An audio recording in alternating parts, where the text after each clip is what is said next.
বিসমিল্লাহির রহমানির রহিম। জাতীয়তাবাদী বিএনপি মিডিয়া সেল কর্তৃক আয়োজিত গতকাল এই সংবাদ সম্মেলনের সম্মানিত সভাপতি অন্যান্য নেতৃবৃন্দ, আসসালামু আলাইকুম রহমতুল্লাহ। আমি মোহাম্মদ আজহারুল ইসলাম আহমদ, জাতীয়তাবাদী যুবদল কেন্দ্রীয় কমিটির সদস্য। জনাব তারেক রহমান, দেশনায়ক তারেক রহমান আমাকে গত 24 তারিখে কনফার্ম করেছে।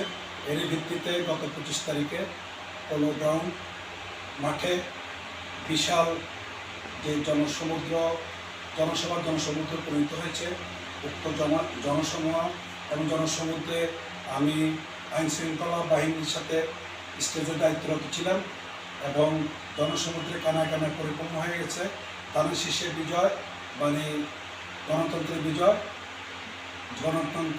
মানে তারেক রহমানের বিজয়, তারেক রহমানের বিজয় মানে আপোষের নেত্রী এবং খালেদা জিয়ার বিজয়, খালেদা জিয়ার বিজয় মানে রাষ্ট্রপতি শহীদ জিয়া রহমানের যে আদর্শকে বিজয়।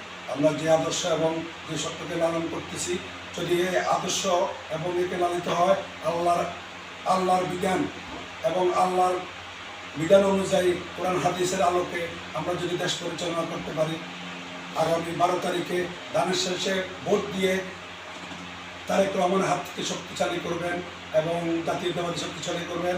যদি জাতীয়তাবাদী শক্তিশালীকে ক্ষমতা আনতে পারেন, দেশ নিরাপদ থাকবে, দেশের মানুষ নিরাপদ থাকবে, মানুষ শান্তিতে ঘুমে যাবে।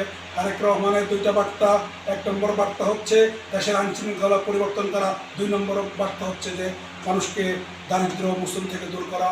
আর দেশের সার্বিক বিষয়ে যদি আপনি তারেক রহমানের হাতকে শক্তিশালী করতে পারেন, তাহলে গণতন্ত্র নিরাপদ, রাষ্ট্র নিরাপদ। এবং এই বলে আমি আমার সংক্ষিপ্ত বক্তব্য এখানে শেষ করলাম। আমার তাওফিক ইল্লাহ, আসিরাত রাসওয়াতে দেখা হবে আগামীতে। এই বক্তব্য করে আমি আমার সংক্ষিপ্ত বক্তব্য এখানে শেষ করলাম। আসসালামু আলাইকুম।